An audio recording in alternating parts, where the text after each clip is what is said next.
PN ફાઉન્ડેશનના માલિક PN માળીનો આજે જન્મદિવસના નિમિત્તે ગુજરાતભરમાંથી શુભેચ્છાઓ પાઠવવામાં આવી રહી છે।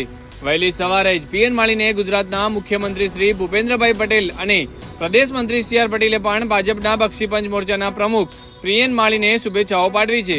વીરોના વીર કહેવાતા અને કર્ણ જેવા દાનવીર સેવાભાવીમાં અગ્રેસર ડીસાના ભામાસાની જન્મદિવસની ખુશી લોકો મનાવી રહ્યા છે।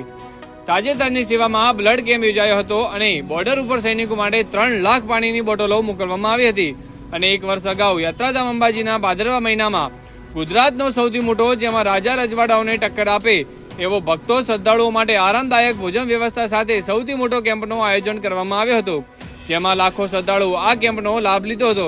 આ બાજુ જોવા જઈએ તો 4 થી 5 વર્ષ અગાઉ એટલે કે કોરોના વખતે પણ લોકોને હજારો કીટ પણ વિતરણ કરી હતી, તે પણ આપ જોઈ શકો છો, જેમાં અનોખી સેવા કરતા પીએન માળીને અધિકારીઓ સહિત લોકો દ્વારા જન્મદિવસની શુભેચ્છાઓ પાઠવવામાં આવી રહી છે। સાથે સાથે સેન્ટ્રલ ભારત ન્યૂઝ ટીમ પણ પીએન માળીને જન્મદિવસની શુભેચ્છાઓ પાઠવી રહી છે। પીએન માળી ફાઉન્ડેશનની અનોખી સેવા ગુજરાતભરમાં વખણાય છે। જોતા રહો સમાચાર bureau report, central Bharat news, Banaskantha, Deesa.